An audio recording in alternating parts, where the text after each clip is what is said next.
Good morning, good afternoon, good evening, you lovely people, whichever one it is for you.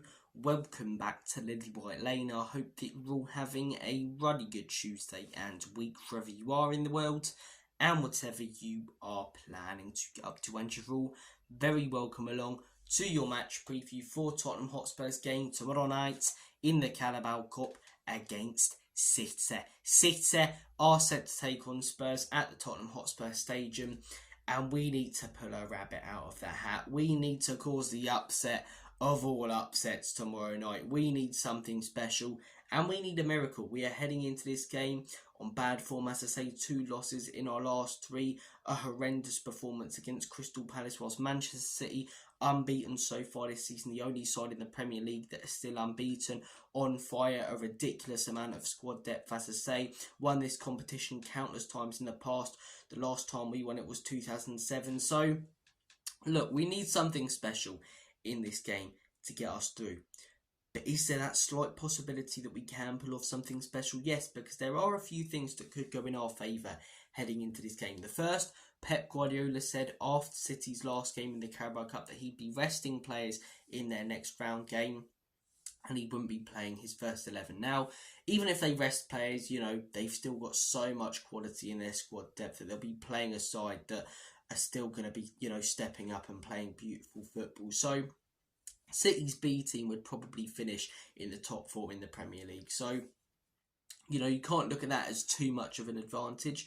But, slight advantage definitely could help us out a little bit. And that obviously could change, because he said that before the draw was made. Maybe he was expecting a Bristol City or a Wolves. No disrespect to those 2 teams. And yet Tottenham away. So, look, it'll be interesting to see if Pep, as I say, sticks by his word, or if that was a bit of a tactic to confuse us and confuse Ange, as I say. But look, another thing that could go in our favour is our record against Manchester City. We're one of the only teams in the Premier League who've gotten a fair few good results against them over the last decade. It all went tits up last season against Man City. We lost twice at home, but before that we won 5 games in a row against Manchester City at the Tottenham Hotspur Stadium, keeping a clean sheet in all of them. So our record against them, when you look at it as a whole, at home, is very, very solid.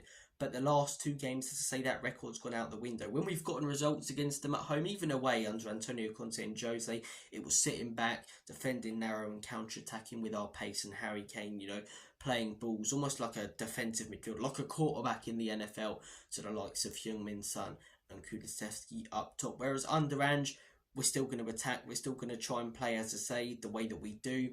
City play very similar football to us, but they do it a lot better. They've been doing it for a lot longer. So, as I say, look, there are a couple of slight advantages, but you can definitely see the counterpoints to those advantages. I think, as I say, the favourites heading into this game are definitely Manchester City. So we do need something special in this game to get us through, in my opinion. I don't want to see any of our players rested, because if you beat Manchester City in this competition, you've beaten the best side. You've got a good chance of then going on and winning it, and the confidence that we take from that would be huge.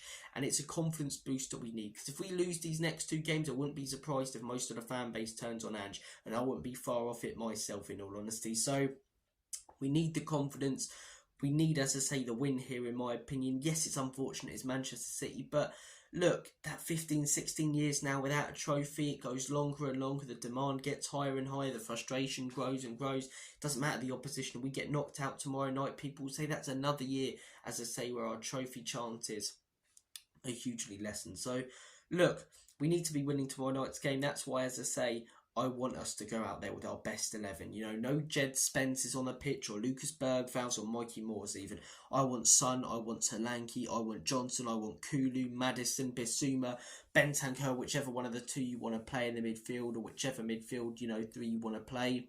I want to see Romero, Van der Ven, Pedro Porro, Udogie. No resting players, because if then they play their best 11, as I say, we've got our best 11, so we've got more of a chance. And if they don't play their best 11, if Pep sticks by his word and they rest a few, as good as their team will still be if it's not their first 11, it's quite an even game in terms of quality on the pitch. So, look, I think we need to play our best 11 in this game. I definitely think we need to pull a rabbit out of the hat. We're definitely not favourites. We need a bit of a miracle, but there are a few things that could go in our favour heading into this game. But look, we are going to need a bit of luck. We're going to need, Haaland, because who else have they got up top, in all honesty? We're going to need Haaland or whoever they've got up top, Doku maybe, to miss a few chances. We're going to need them to have an off night. And yeah, if we do get a win, I think it'd be massive for confidence. If we do lose, we head into that Aston Villa game.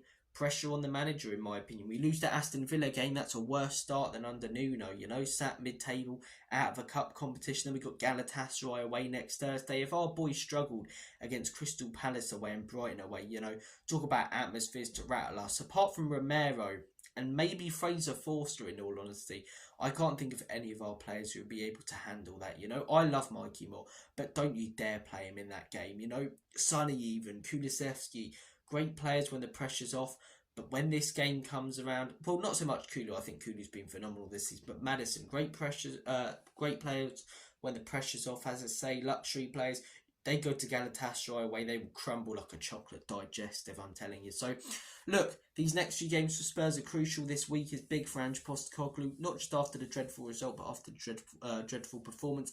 If we do lose, though, you'll get a lot of fans saying, oh, it's Manchester City. But if they rest a few players, there are no excuses in this game for me. We need the win, as I say. We've lost our last two to them at home. Before that, our record was phenomenal. Let's get that record back on track. But as I say, I'm not too confident. My score prediction, I think 2-1 Manchester City. I do think 2-1 Manchester City. If we can get a draw and go to penalties, we give ourselves a good chance at home. But yeah, I just think they'll rest a few players, and I've got this bad feeling that we'll rest a couple. I hope we don't, but I've got this bad feeling that maybe we see a Davies start, a Spence start, as much as I like Spence, and City capitalise on it. I think we'll probably dominate this game in terms of possession, which most teams don't do against City, but I don't think we'll create enough. I think they'll catch us out a few times. I can see a Manchester City 2-1 here.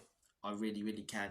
If we win this game, it'd be massive for confidence. It really, really would. But yeah, I'm not too confident heading into this one. Look, there are things that could go in our favour. You know, when you look at the history books, our record at home, 5 out of our last 7 at home against them, we've won. But the 2 losses are the most recent games. So there are huge counterpoints to the slight advantages that we could be heading into this game with. But look, I want to see our best 11 out there. I want to see us, you know, give ourselves a real good chance. I want to see Ange take action if it needs to be taken at half-time, if we're 1-0 down, to make the subs then and to make the correct subs, because his substitutions, aside from that West Ham game over the last 2 games, have been piss poor. So, look, I'm going 2-1 Manchester City. I really hope we can get a result here. If it's a draw, thankfully, it's no second leg or anything. It goes straight to penalties. But look, our recent games against them last season, at the end of last season, we lost 2-0 to them. We had that whole debate in the fan base. Look, Ange put us in that position. We weren't going to achieve anything that season anyway, and if we would have won, Arsenal would have went on to win the league. So it really didn't bother me that much that we lost that game. Then obviously we lost them in the FA Cup. As much as I think Vicario needs to be a lot stronger at a lot of points last season, I actually thought that was a foul. I did actually think that was a foul. Then the game, I think it was November time, we had the 3-3 draw with him, yeah, and Kulusevski played like prime Ronaldinho. I'm not saying he is, I'm saying on that day he did. But look, yeah, we're one of the only teams who have a mixed bag when it comes to results against Manchester City. Most teams, you look at their record, loss, maybe one draw in the occasional win in like 10 games or something. But look, I'm praying to the football gods. Please, Tottenham, turn up. You know, a sun screamer. We need a bit of luck. I don't think we're going to play through Man City and have a masterclass tomorrow. I think we need to score a couple of brilliant goals if we're going to win. Our defence needs to be on it. We need them to miss a few chances. But guys, comment down below your thoughts and opinions, your predictions for tomorrow night's game. I'm going to make like a banana and split. Take care of yourselves. Have a smashing day. It's grotty here in the UK, so I'm probably going to stay and sit on my backside and watch The Sopranos. Take care, guys.